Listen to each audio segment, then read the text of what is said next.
All right. Okay.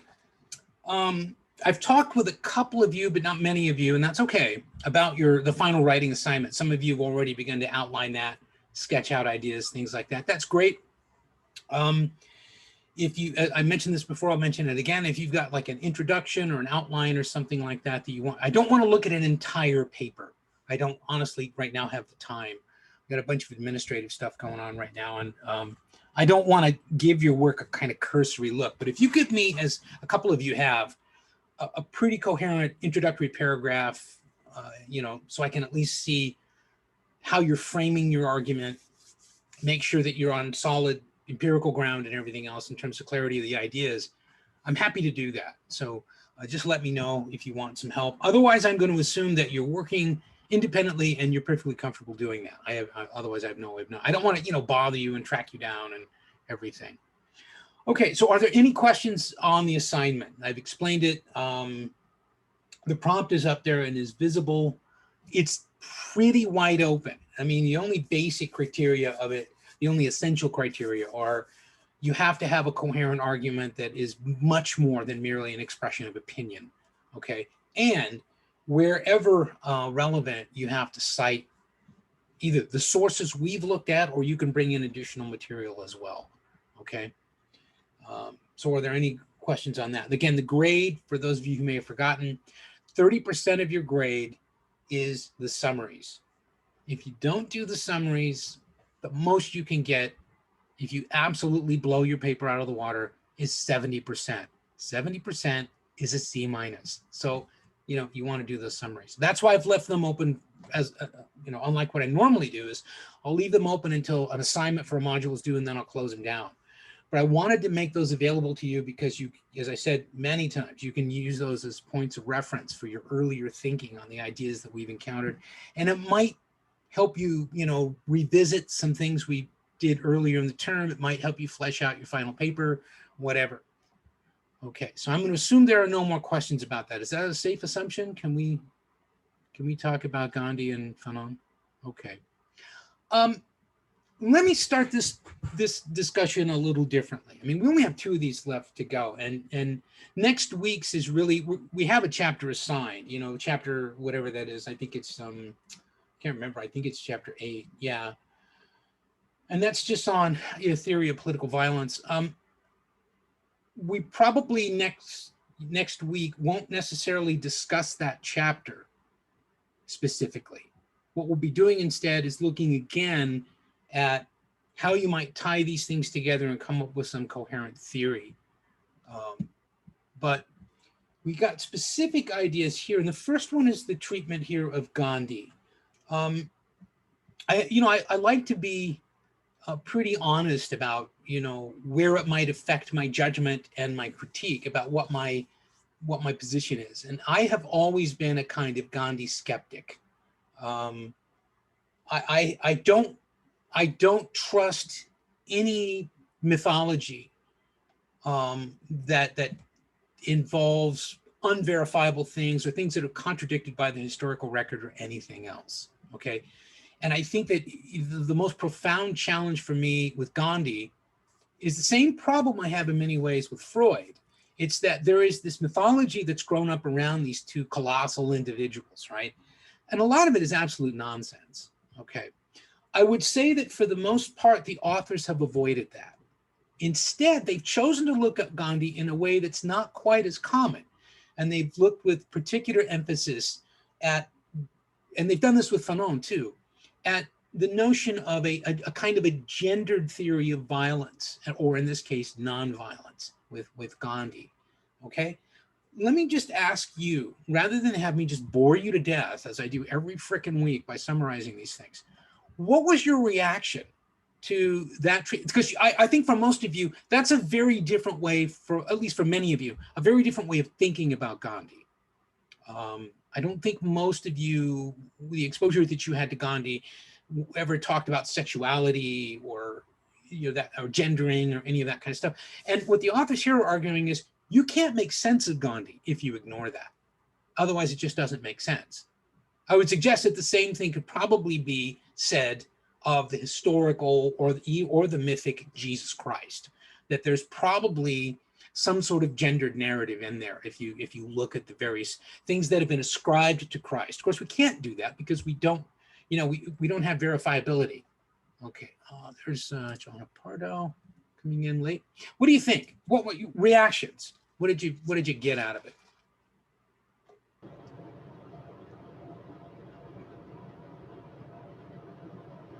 Besides nothing. Surprised me. So this notion of Gandhi, again, this isn't just the kind of saintly figure, although there's a little bit of the kind of a patina of that in their treatment of Gandhi, but a lot of it is focused on this really kind of problematic notion of gender and sexuality in Gandhi, that they're trying to translate for us to help us understand as far as they can see. It is, I would suggest, not the way we normally study Gandhi, not insofar as any of us ever have. It certainly doesn't square with the aggregate image that I have of Gandhi when I, for example, do as I did this last week and pull out my collected works of Gandhi and start thumbing through it again. And I'll tell you why in a minute. More specifically, the notion of Gandhi and nonviolence and the notion of Gandhi as a liberator are problematic with respect, particularly, I would say, to the first 3 decades of his adult life, and particularly, of course, his stay in South Africa, his time in South Africa, which was about 20 years. Okay, but this notion of sort of a gendered Gandhi, what do you make of that? See, my growing concern. Gendered in like the sense of, sorry if I came in a little bit late, gendered in the sense of just like his discussion, because there were definitely some things that I found very interesting. Well, for one thing, just the conceptual approach to Gandhi that focuses, instead of focusing explicitly and maybe exclusively on nonviolence, bringing in this question of gender and also of sexuality. I'm going to suggest to you, for one reason, this is important. I think one of the points that's missed here, you can very easily interpret Gandhi as a sexual reaction. Almost like an Old Testament sex as sin kind of reaction. And I don't think, for that matter, that Freud either did transcend that. But I'm going to argue, for giving something to push back on, Gandhi never transcended that. He never transcended relatively paleo-conservative ideas about gender. He did not, I'm going to argue for you to push back on. He wasn't talking about equality between men and women. And more importantly, in terms of his actions, it wasn't about equality. He made distinctions between men and women, but he assigned to those normative values. And that means he's not talking about equality. Okay, now, again, I'm throwing that out there as kind of devil's advocate. But first of all, this idea, go ahead. This damn delay, go ahead. That's okay. I was gonna say, is that pushback? Because that's kind of what I got from it. Because from the entire reading, from what I gathered, like he clearly separates the genders into these two roles. Like, yes, there is like some type of role for both genders within like the anti-colonial struggle, but he definitely separated men and women into these two distinct categories, right? Like the one that stood out for me the most was when it came to like, protecting a woman's honor and about how those warriors are supposed to like protect a woman. It's figuratively and literally, right? Because he's talking about it's literal. Both India. Oh, is he talking about literal too? Because I also figured there was not like a figurative aspect to that too, because I thought that he was also, I thought he also used that as an idea of India, protecting that. And no, he does, but I mean, when he talks about courage, right, that's what he's talking about. But here's the thing if you go to page 134, right at the beginning of the discussion of Gandhi, there's this discussion, they say, we argue further that Gandhi's views on self-rule cannot be dissociated from his views on sex, gender, and sexuality. Okay, let's see. In his ascetic practices of the self, Gandhi explicitly dissociated himself from tropes of masculinity, identified himself with traditional feminine virtues, and challenged conventional gendered assumptions. I'm going to argue, if you look at the body of work of that man, you do not see that. I don't believe that you do. I'm trying to kind of set up a barricade for you to knock down. That is absolute nonsense for the very reasons, Johanna, that you were talking about. India is looked at as emasculated and as feminine because it's occupied by a colonizer. Okay, that's not stripping away gender stereotypes. It's not. I think that would be hard to say only because I would have to understand what those stereotypes were in that time, right? Because it's like from our vantage point, obviously he's not really doing anything. Oh, you're gonna see if you can like resist temptation by sleeping in the same bed as like your female relatives. Oh no, that's such a thing. Or you're gonna take on like your feminine so-called feminine qualities.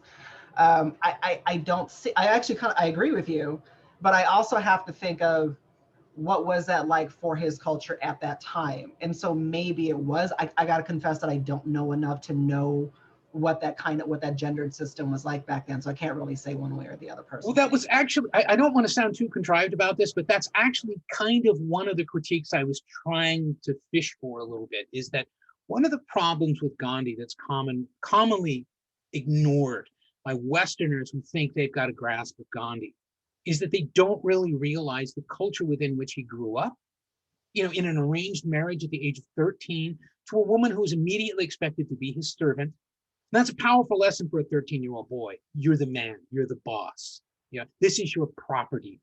How many times in his writings, for those of you who may have read Gandhi, does he refer to, you know, our women, almost as not, you see, right, as soon as you say our women, you're not talking about equality.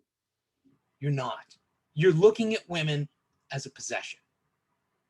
That is a view at least as archaic as the Bible and the Quran.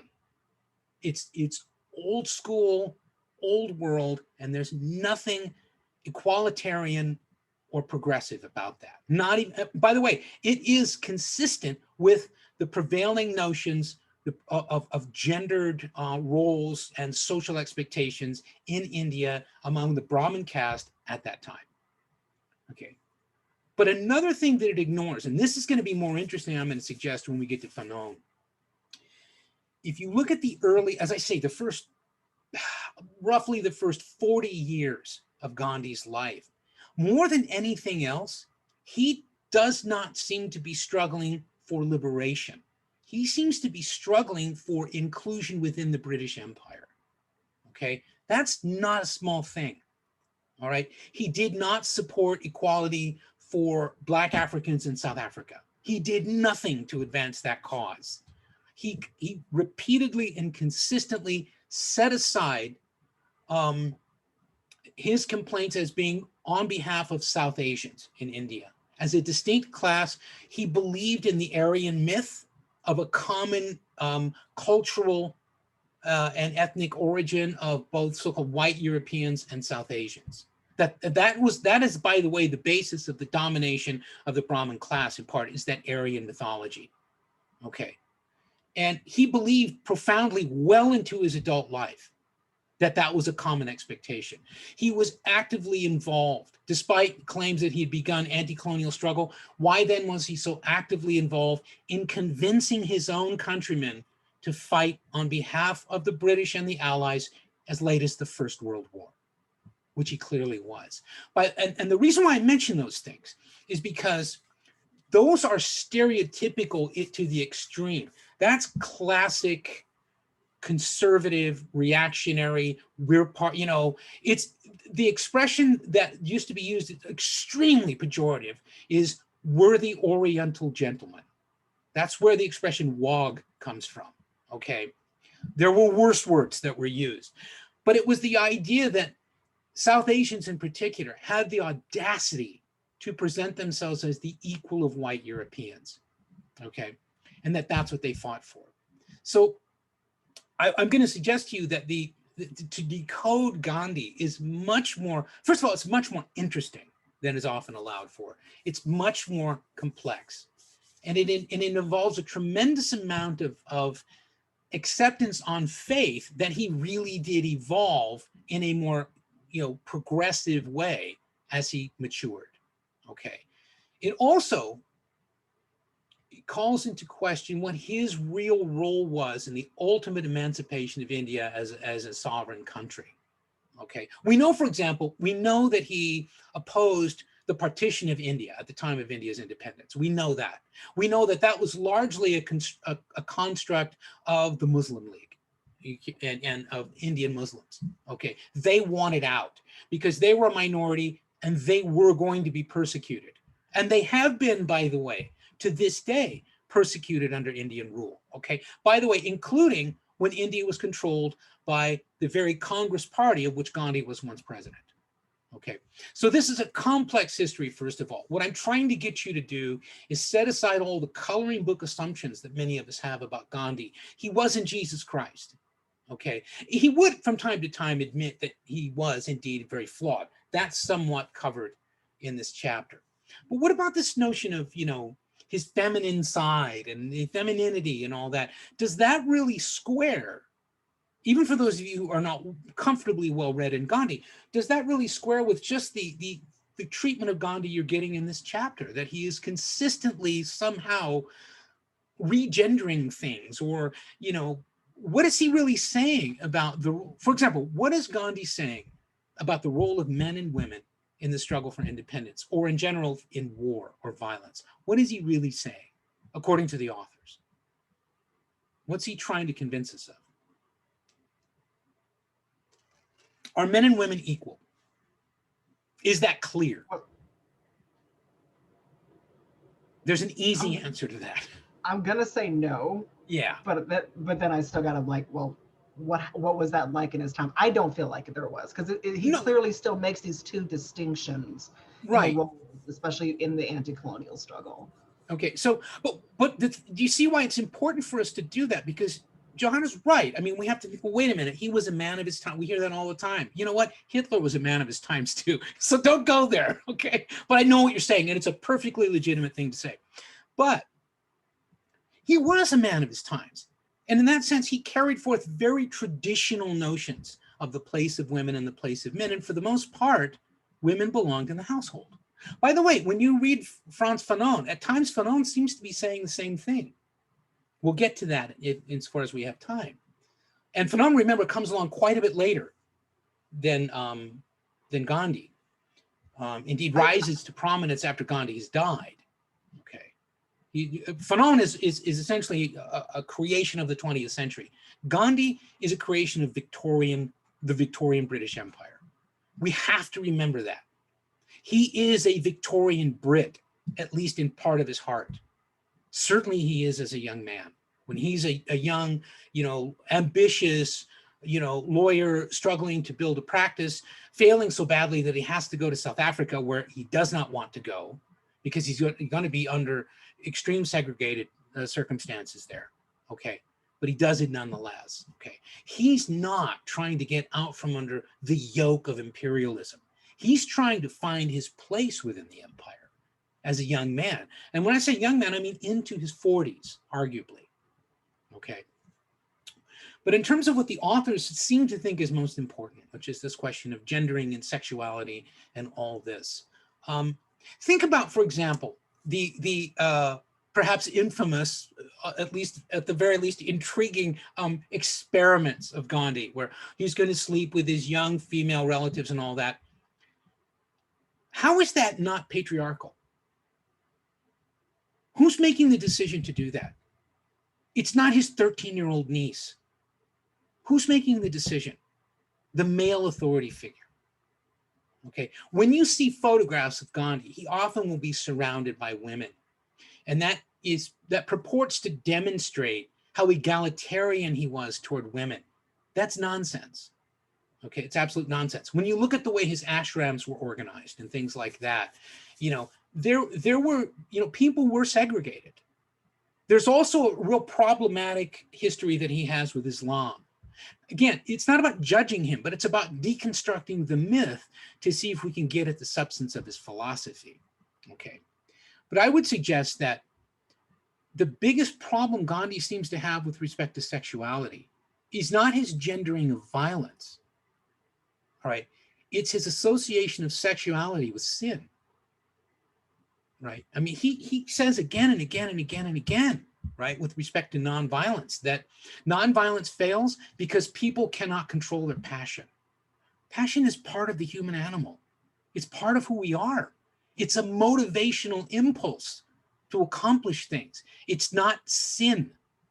But it seems to me, he sees it clearly in the same way that a Talmudic scholar would see it, or that someone writing, I don't know, Leviticus would see it as a sin. I mean, think of the notion, the Christian notion of actually being conceived in sin. I mean, that strikes me as a rationalist, as a humanist, let's say, that strikes me as dangerously pathological. To teach people that procreation, the thing that preserves and perpetuates the species, is a sin.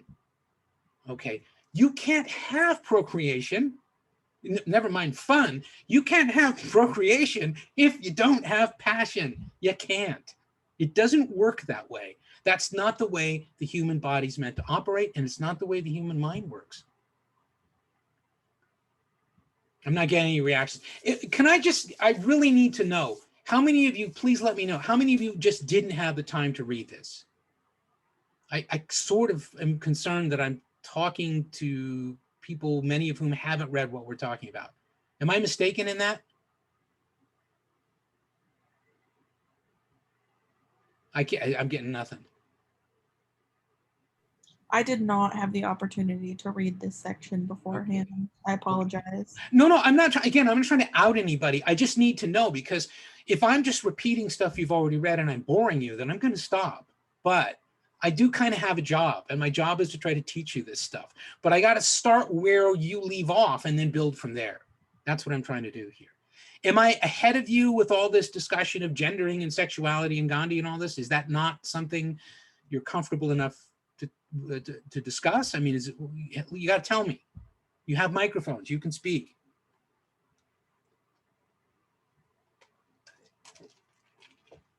You see why I don't like when screens are turned off? Because I never know if people are actually listening or even sitting there. But anyway, then I'm just going to press ahead and confuse you even more. The author suggests that one of the really dynamic elements of Gandhi's philosophy is this idea of somehow, I think what they're trying to say, that he's striking this balance of sexuality and sex and gender by saying equality is not about sameness. And by the way, that's fair. I mean, any responsible feminist is not going to argue that men and women are equal, meaning they're the same, okay, because they're not, okay. But what I think they think he's trying to do, and to some extent perhaps he is, given his Victorian education and everything else, and Freud struggled with the same challenges. He's trying to find a balance there where the dynamics between masculine and feminine are harmonized rather than contradictory. I don't want to say separate but equal, but you know what? I wasn't going to say that, but can you run with that a little bit? Yeah, because it's just, because it goes back to how we're talking about how he seems to put people on these two levels, right? Where they're pure, right? They're perfect selves. Women maintain honor, blah, blah, blah, blah, blah. And then he starts to talk about like the corruption of that. And like, where like the corruption that, that women need to struggle against most of all is like allowing themselves to become the object of men's lust, right? Because it's up to them. So he's still kind of, in a way, degrades women in this way, but he still tries to say that this is what this is their baseline, right? But he nonetheless conceptualizes this as some type of equality, and that's where I was kind of going back to also like the cultural norms. Like I think it's harder to see that from our vantage point, because for us equality means equality on all levels. We don't see there's any kind of like gendered notion of what you're supposed to do or what you're supposed to do, or at least we're emerging from that seemingly. But then back then it's like different. Maybe this was separate but equal made sense at that time to them. Yeah, I'm not sure. Yeah. It's just saying that, especially in the context of the United States, has such a pejorative right. I know it's baggage. Different. Yeah. Now, I'm not saying you're wrong. I'm saying I have to be careful about how I use that, because I don't want to get for sure. fired. And I'm still for sure, and I'm still judging them in that sense. Don't get me wrong. And I know that I shouldn't necessarily be doing that. There's a whole other argument behind that. Why but not? It's still like. Why not? I don't know, because what you're asking yourself is, wait a minute, are any of these ideas still useful today? Okay, I mean, for example, in my opinion, no, but yeah. Is Gandhi conceding that women, like men, are motivated by passion. No. No, he doesn't No, allow when I got- women. He doesn't allow it. Agency. Yeah, there is no agency for women in that sense. No In fact, he agency. always talks about, even his analogy of like I'm going to say the rape analogy, like it's still the men that have the agency. All the women has the ability to do is protect her honor by killing herself. killing and herself. like, and it's fucked up. It's just, So to yeah, speak. it still reinforces that. Yeah, no, sorry. Yeah, But that's no, actually that's- a technical see, term. So. Yeah, I mean that was. I want to suggest to you that sounds like Victorian England talking, or you know what else? Victorian Vienna, circa Sigmund Freud. That's what that sounds like to me. I mean, remember how I hate to keep tying Freud into this, but Freud becomes very important when we go to Fanon. Okay, but I'm going to suggest to you that Freud Freud even matters for Gandhi, because they both, in terms of their assumptions, their cultural assumptions about sexuality, gender roles, all these kinds of things, they came from that idea that women are asexual, desexualized. Okay, that is as old as the Old Testament, at least. The expectation that women cannot be, must not be sexual. Okay, but you know what? Here's the dilemma: women can't be sexual, but they are instinctive. Have you noticed that in the treatment, Gandhi's treatment of women? The idea that, I mean, who's more capable of suffering, he says, than a woman?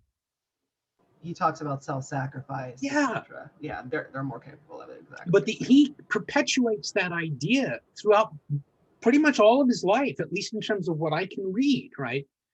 Perpetuates that idea that the purity of women is their instinctive approach to life. That means you're not thinking creatures. That means you're animals. That is a way to interpret that. I mean, you can be decorative animals. You can be nice animals to pet. You can be nice animals to protect or whatever. But do you see the implication of this? In other words, what I'm trying to suggest, and please feel free to push back. Okay, I have a feeling I'm going to have to deconstruct my own arguments here. But I think there's a lot of Victorian cultural assumption built into this, because that's what the young Gandhi wanted. He wanted to belong under the Victorian British Empire. He felt that he deserved a place at that table, and not as a subservient person, although he was willing kind of to wait his turn, a little bit, gonna wait his turn, but he had to keep demonstrating, we're like you, we're not like Black Africans, we're not like the South Asian working class. Even that, he could be looked at very easily. And there's a sort of non-Western Marxist cultural attack or trope against Gandhi, that he was, sort of a kind of traitor to his own people because of his class alliance with Imperial Britain. That is, that he did not act on behalf of the Indian working class. He didn't work with labor unions. He didn't work with the anarcho-syndicalists. He indeed did not even work with Boshu and the radical revolutionaries, that he was not a revolutionary. For as long as he could maintain it, he merely wanted, to perpetuate the advancement of at least that Brahmin class. And maybe as he got older, he realized that was impossible, and you see his rhetoric change. And rhetoric sounds pejorative. You see his writings change, his articulations change. But I think a lot of us have this kind of almost childlike awe when we think of Gandhi. And I think I got over that when I was about 20 and started really looking into this, which is interesting because that's before I went to college. But I was skeptical. I couldn't buy that kind of Christ-like, saint-like myth of Gandhi. And of course, that's good because it didn't exist. I'm not saying he wasn't an extraordinary individual, okay? But, I think we have to be careful when we're extracting a philosophy, and as Johanna's trying to do, extrapolate that to the 21st century. I think we really have to try to understand not what he thinks he's saying, but to think like a deconstructionist a little bit, what he's actually saying, what his words actually mean. And so that's why I wanted you to think about how he actually genders his disquisition on independence and colonialism and anti-colonialism and the role of women, which is initially very much, as the authors point out, kind of, stay at home and fold bandages and all that. Again, classic Victorian England as well. That changes over time, but not as dramatically as you might think. Gandhi does not ever appear to have been an enthusiastic supporter of revolutionary women on the front lines. If you look at Fanon, for example, one of the things that really struck people about Fanon, that shocked people about what Fanon was writing, remember at the time that he was writing, the 1950s, right, was his declaration that women kind of could go straight from the kitchen to the revolutionary battlefield, and they absolutely could do it. Gandhi never says that. He really doesn't say that. That's why the notion of nonviolence and the nonviolent struggle, he says, well, one of the advantages of the nonviolent struggle is that men and women can both find a place in that. Well, the implication of that is when it comes to violence, ladies, stay home, you might break a nail. Or you might discover passion, and we can't have that. So anyway, I mean, apparently there's not going to be any pushback. We're just going to be on a hate Gandhi thing today. Is that right?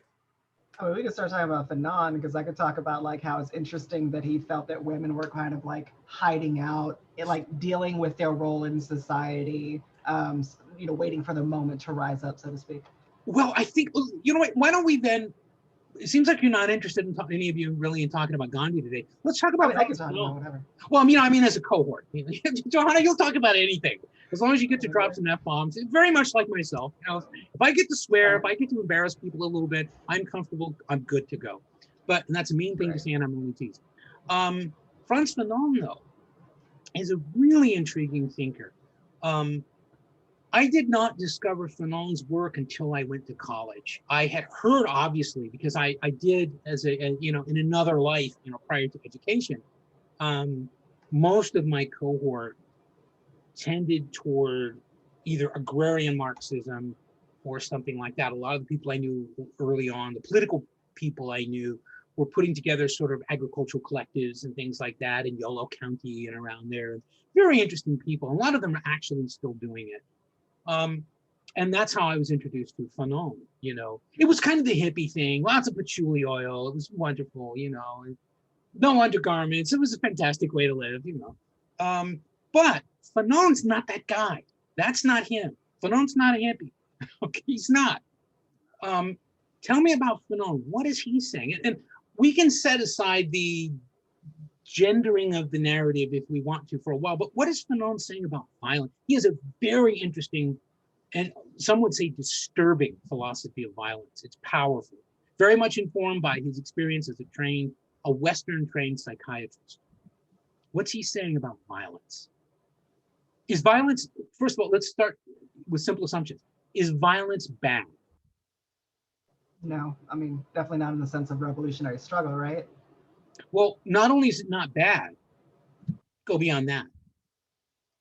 It's inevitable. Well, it is inevitable. It's endemic. And right. He also notes that there's not really a difference between violence and non-violence. It's not really there's no choice option there, really, if I remember correctly. Let me just see. Let's let the writers speak. I'm sorry if I can't find this really quickly. I won't waste your time. Well, I could find the direct quote. It's just as soon as I turn from talking to you to a book, I lose my place. Fanon says in Wretched of the Earth, which is beautifully written, by the way. It's powerfully written. It's a challenge. One of the things he says is that colonialism by its very nature is violent. It's penetrative, it's extractive, it's violent, it's rape, okay? It's violent. And he says, among other things, and he says it kind of beautifully, he says essentially that the colonialist is an exhibitionist.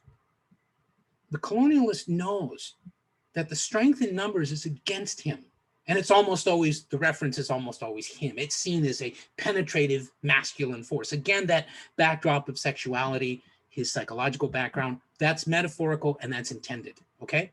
But he says, so the colonialist knows I have to show you all the time the source of my dominance. And it's made of steel and asphalt, and he refers to it as built to last. That's important when he describes colonialism as built to last.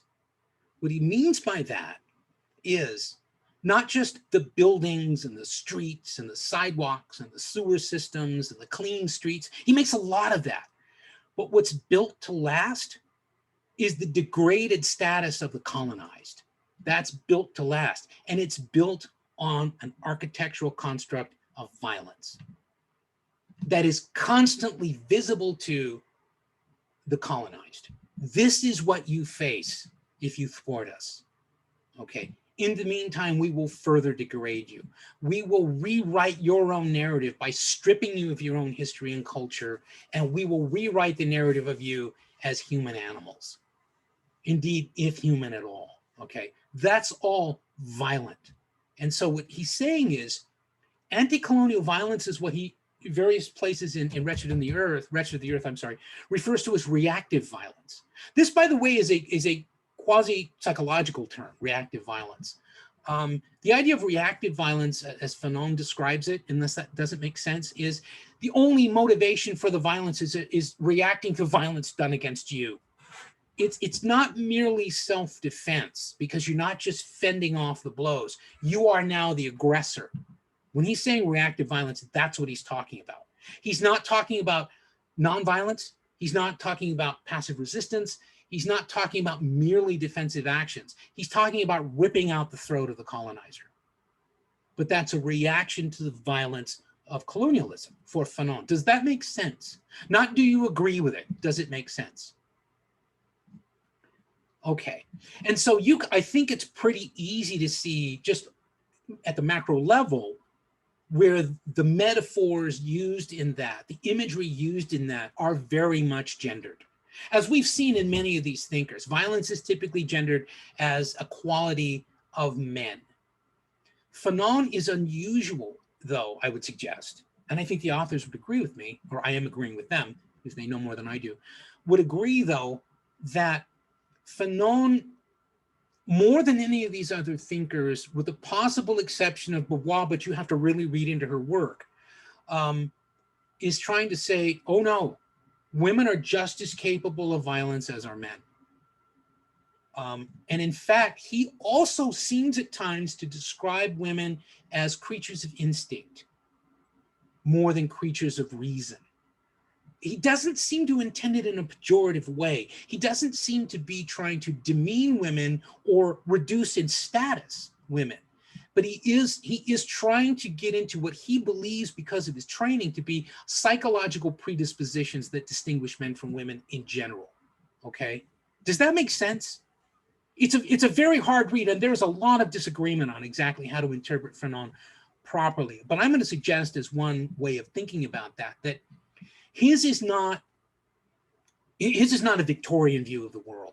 It is informed very much by Freud. I think the authors even mentioned the extent to which a lot of his perspective is informed by Freudian psychology, because that was the prevailing view when he was in his medical training. Okay, Freudian psychology. For the most part, there were others as well. Obviously, Jung had become very, very important, and others. But what about that idea that, I mean, when you read Fanon, and he talks about, and Johanna, you kind of mentioned this earlier, but I think it's worth going back to. He talks about women sort of somehow being sequestered away from the really, the worst, potentially the worst of the violence of colonialism. It seems to me that what he's trying to say there is the very status of women as creatures of the hearth, as domestic people, right, actually insulates them from some of the day-to-day violent collisions that men face when they're out in the streets with the colonizer, when they're working in the home or the business of the colonizer. None of these things were allowed for the most part by women. If women weren't prostitutes, and I really don't mean to be overgeneralizing. This is a fairly accurate kind of generalization to make. In many colonial administrations and colonial dominated territories, one of the only places where women had regular interactions with the colonizer was as prostitutes. And if not that, as really menial servants. But again, you see how that's a domestic enterprise. So I think that's what he means. And that's what the authors are suggesting insofar as they mount that critique that Fanon is trying to say. They're able more or less to spring fully formed from the household straight into the battlefield because they haven't had this buildup of passion and reaction that characterizes the experience of men under colonial domination, under the, with that boot on their necks of the colonizer constantly showing them, look, that's the source of my dominance. I think that's what the authors are trying to say that Fanon means. Does that make sense? Or do you read it a different way? I kind of do read it a different way. Like the way I interpreted it was that, and I could totally be wrong, obviously, but that somehow that women were allowing themselves to be domesticated, so to speak, like be within those roles, sequestering themselves off purposefully. Like that's what like there was agency in that sense. Like it didn't seem like it was something that was put on women by an external force. It was more like, okay, we're going to chill here. That's why I was kind of talking about it earlier, where it kind of seems more like soldiers in the waiting, so to speak. Like it's like we're waiting for our moment to actually rise up and attack, so to speak, because like to your point, like men have to face the day-to-day struggle in colonial society, but the women can kind of hone themselves and kind of lie in waiting to attack and kind of. You know what? I think we're kind of saying the same thing. It's what I'm saying is here's the status. You're saying this is the implication of that status, that women were these revolutionaries in waiting. Yeah, it just seems like more like they still had agency. Yeah, the way that I interpreted it anyway. That's what I meant when I said that he's not trying to demean the status of women, or you're right, more accurately, he's not trying to deny to women agency. In fact, when he talks about, if you read Wretched of the Earth and other things as well, but in Wretched of the Earth, he talks about women emerging where they can appear in these roles. One is the kind of slender seductress and all that kind of, the other is this kind of, they can cover up and do all these things. And what he's saying is that women have this, in this revolutionary situation, in this violent anti-colonial situation, that women actually have a kind of mastery and a kind of agency that men don't have. Okay, do you see why that would have been extremely powerful, especially to even radicals who were Islamic in the 1950s? So like, wait a minute, that's not what we're talking about.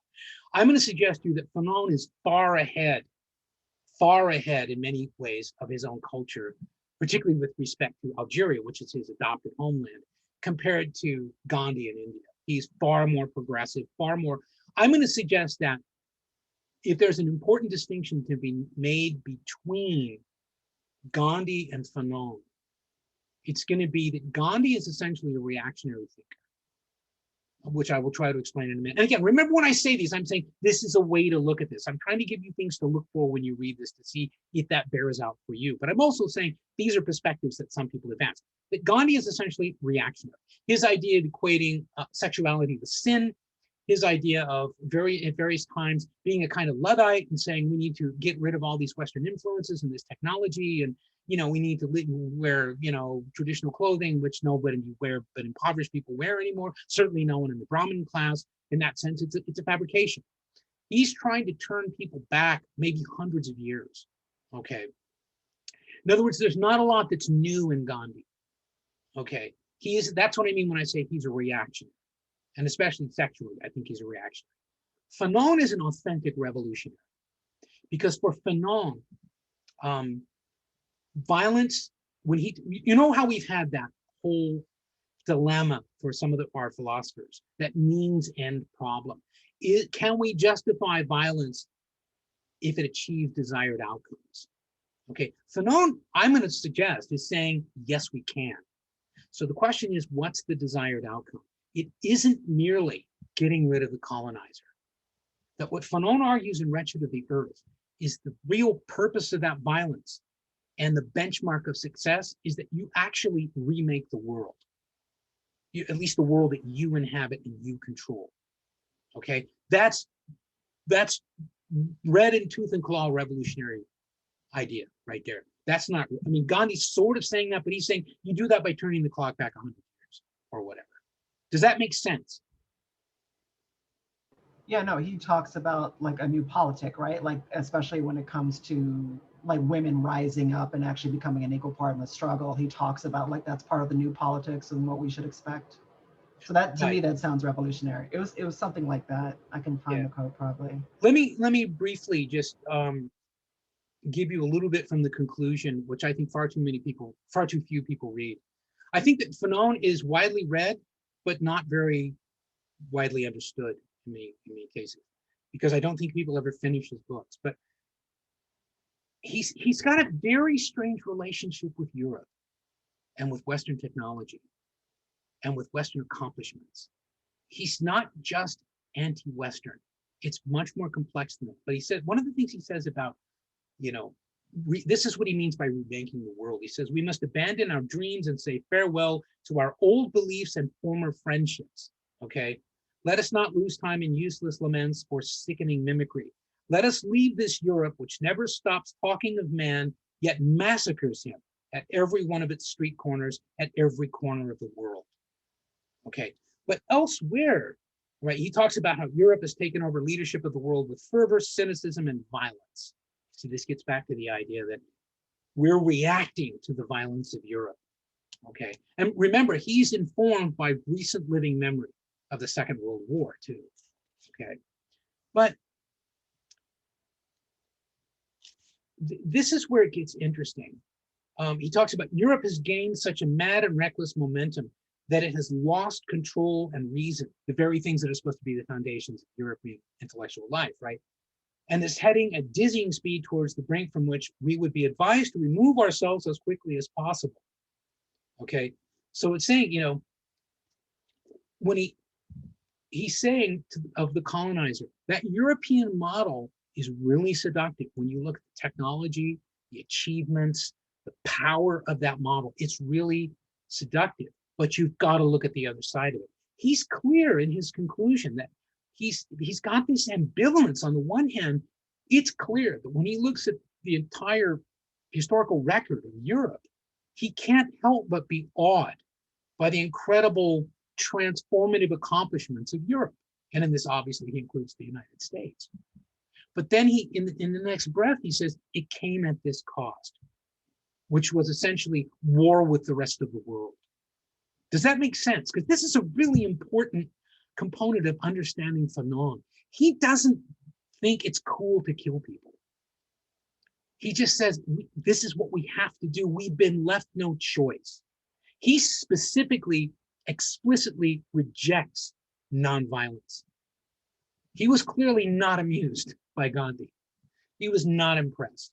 He was frustrated with, in the early civil rights movement in the United States, remember for him, it would have just been the very early part of that, because his concern was that it was being taken over by this sort of neo-Gandhian passive resistance people, that some heads were going to have to get cracked. Yeah, you know, the racism of the United States was that same violence that we saw in the history of Europe. The United States is essentially is the new Europe. Okay, and he says, yeah, you look at that and you think, my God, look at that. Look at what they've done, both in terms of accomplishment, but also the horror of what it's caused. And that's where he says, yes, violence against that, but we have to remake the world. The world that we inhabit has to be fundamentally different from that.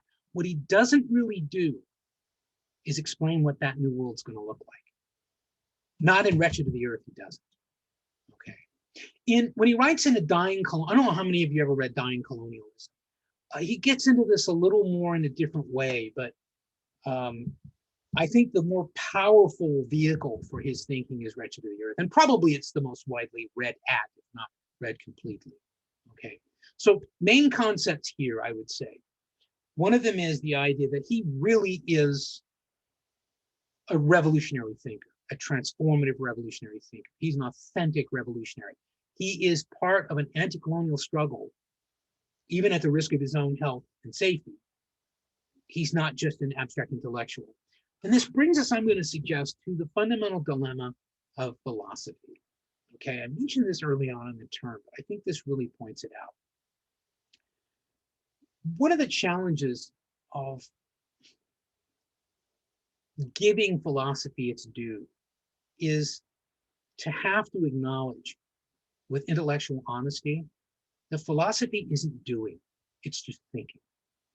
And it's like Gandhi, one of the common critiques, sober critiques of Gandhi, is that when he talks about courage, okay, right, and he talks about the courage to be willing to die, he's raising the moral bar so high as to assume that heroism is widespread, which of course it isn't.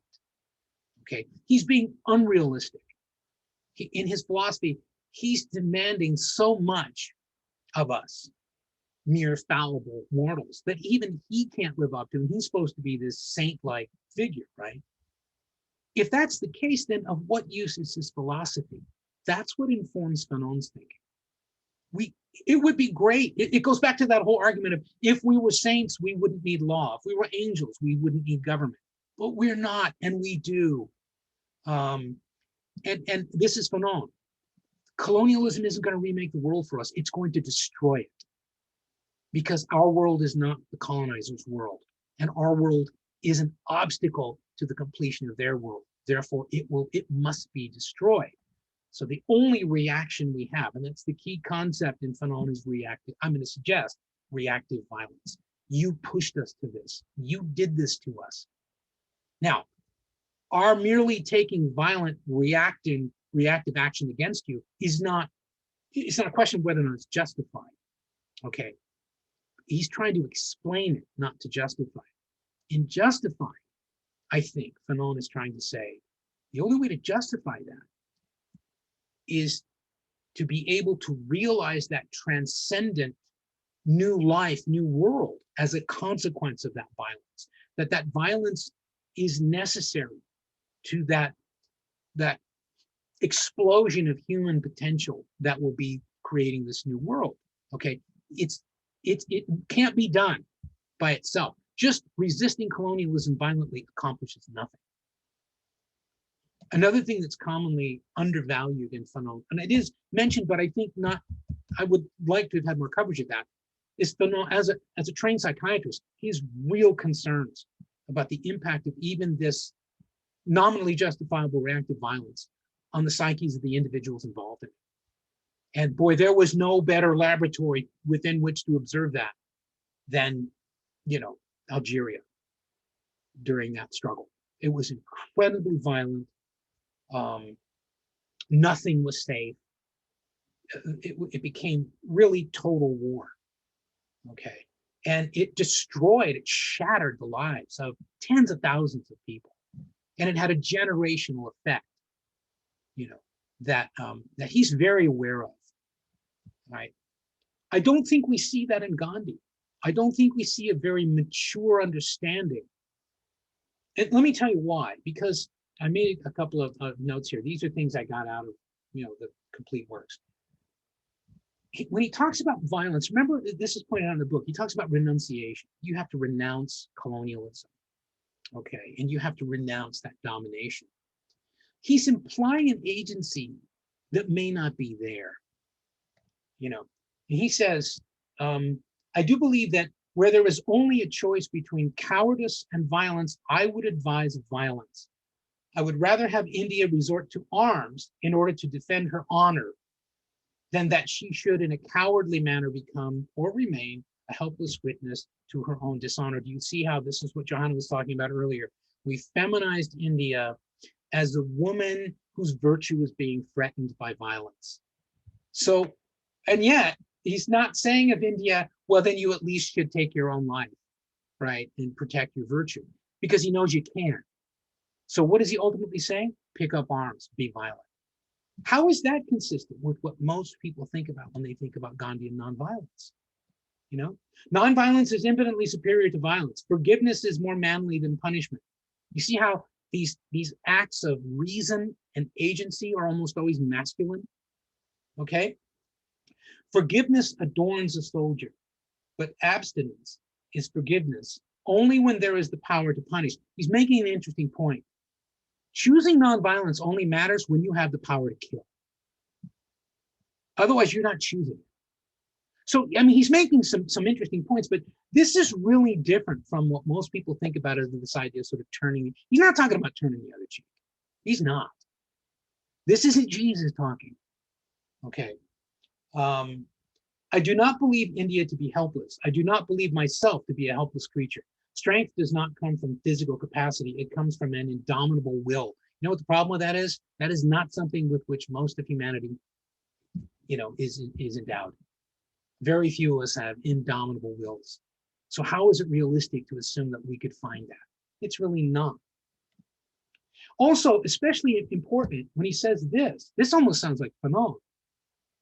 The world is not entirely governed by logic. Life itself involves some kind of violence, and we have to choose the path of least violence. That almost moves us in that direction of the world's just a violent place, But he's really contemptuous of what he calls cowardice. That is a very gendered, masculine view of nonviolence. It really is. I mean, how do you tell when someone is a coward as opposed to understanding, no, what about the idea of living to fight another day? Sometimes that's the thing. I mean, you see that in sports. I see it a lot in, probably more than I should. I watch boxing, right? And one of the things you learn really quickly in boxing is you got to know when to stop. You got to know when you're done. Because if you're not, somebody's going to kill you eventually. Well, that's not being coward. That's not being a coward. Now, there are a lot of people, hyper macho people, who think it is. But on the one hand, we're saying that Gandhi had this, he had feminized and feminine virtues. He sounds kind of hyper macho sometimes when he's being so condemning of cowardice, especially when he expects that, for example, does he say that it would be cowardice for a woman to choose any path other than self-destruction when her so-called virtue is threatened? And by the way, what does it mean to threaten a woman's virtue? What does that really mean? I mean, it definitely means rape. I mean, why don't you say it? I don't know. You know? Because he's an educated person. I don't freaking. No, I don't know. here's This is why. where I start to fail that. It's not because he's an educated person. It is, but it's not that alone. It's that he assumes that the virtue of a woman. Let's think about this: the notion of virtue, feminine virtue, to be chaste, until needed as a vessel for a man. I mean, how is he not saying that? At least by implication. This is the difference again between he and Fanon. Fanon is saying, oh, men and women are different, but don't ever think that you can simply impose your will on a woman, because you're liable to lose something you value by doing that. Fanon is much more, I would argue, to put it bluntly, I think he's much more mentally, psychologically aware of sexuality in men and women, things like that. And he doesn't really talk a lot about that, but in other of his work, I get the feeling that he's not Paleolithic in his views of women as being asexual. That's a really unhealthy way to view the world. Actually, in that same regard, I remember where he was talking about, like, when women put themselves on the line, like, they're willing to accept like so much, including rape, to achieve those means. Because it's war. So he doesn't see it as that same kind of sense That's of like right. that property, that notion that this is your sole purpose. Because it's war. And you got to fight war with every weapon at your disposal. Because remember, this is the concept of reactive violence. You have to be committed to that struggle. And that struggle is going to lead you to dark places. Right? It's not. Sorry, I'm sorry. No, it's okay. I was just going to say that's also part of that new world he's trying to create, right? Part of that new politics. Yeah. Okay. Yeah. So you see, I think that it's interesting that these two thinkers are counterpoised in this chapter. I'm not going to say that I like this book. I really do. I've actually learned a lot by going through this book a few times.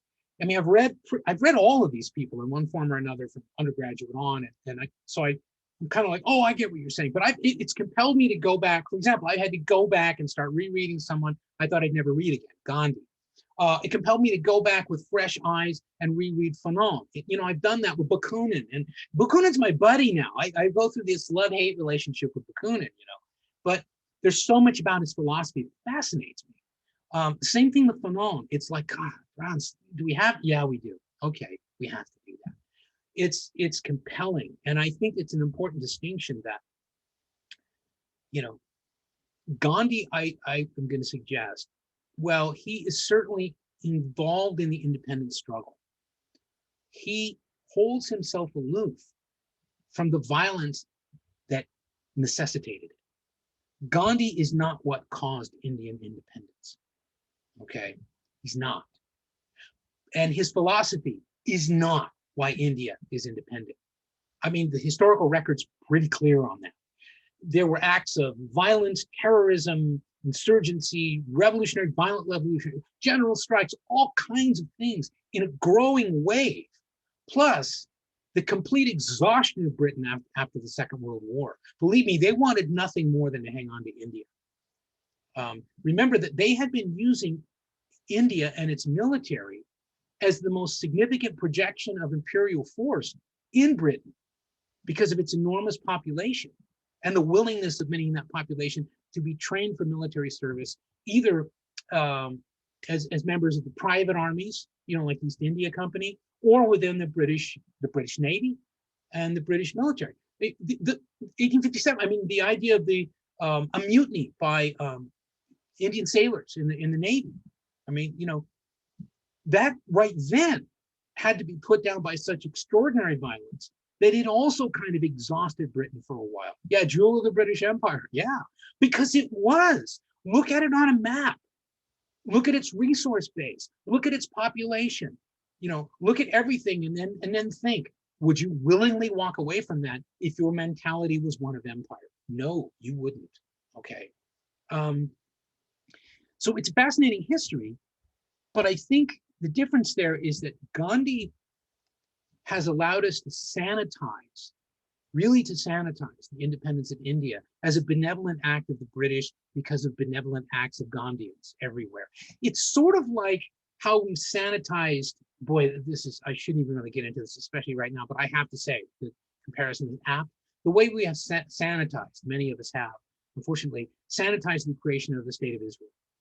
Okay, ignoring the Irgun and the Stern Gang and the violence that was carried out by what would become the Israeli state when they were acting, as insurgents, as what we would now call terrorists. Okay, that was not a peaceful architecture in its creation. It was incredibly violent. Okay, extractive and penetrative. Yes, it was. It is not inaccurate to refer to that as colonialism. It's not. And I understand that a lot of people despise that. That's fine. Despise it if you want. I'm saying it is a perspective that is not absent from contemporary critiques. Whether or not, in other words, it's the distinction between respecting the sovereignty of Israel and opposing Zionism as an ideology. The idea of a right to a homeland.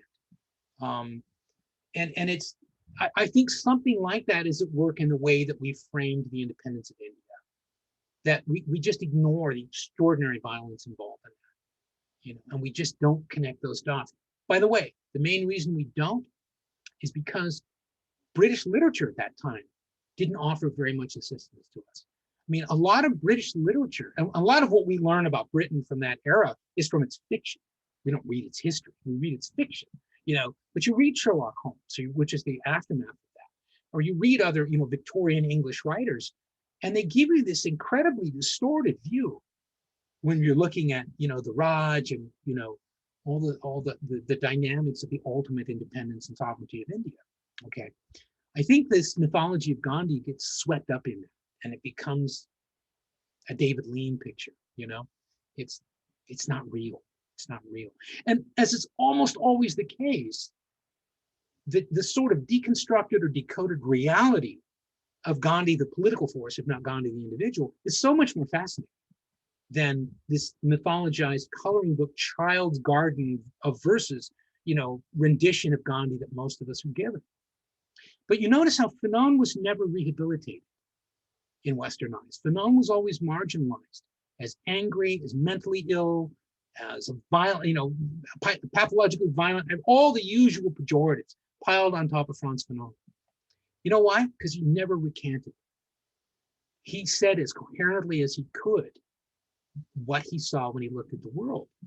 mean, there's just hardly a false note. You can dispute what he's saying, but I don't think you can dispute that he's being as honest as he knows how to be when he's on the page. And he is a powerful writer. I'm going to suggest that. I'm trying to suggest that you might want to take some time and read A Dying Colonialism, read Wretched of the Earth. What is it?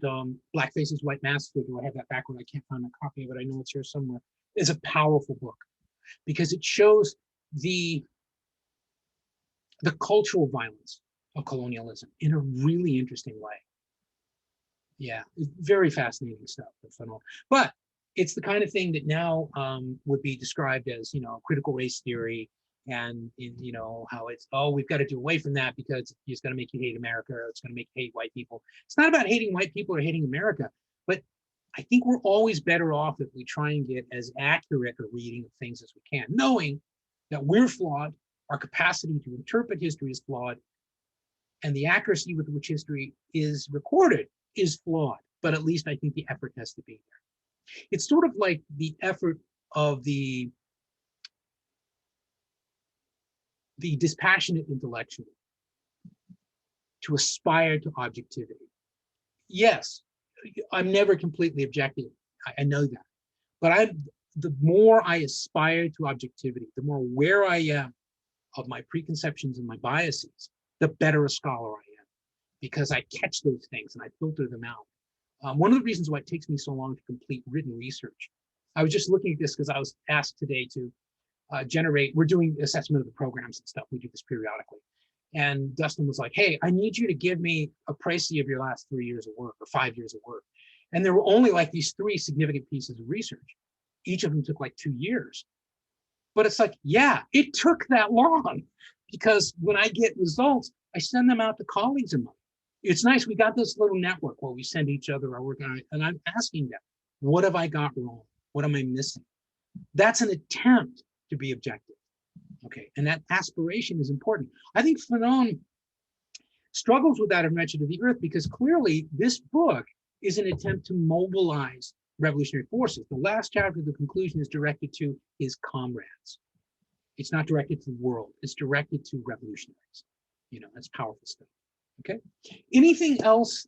Again, I don't want to try and give you just an exhaustive summary of the chapters because that's tedious, but also you don't need training wheels. You're adults. But are there other questions or concerns or ambivalences about either the coverage of Gandhi or the coverage of Fanon?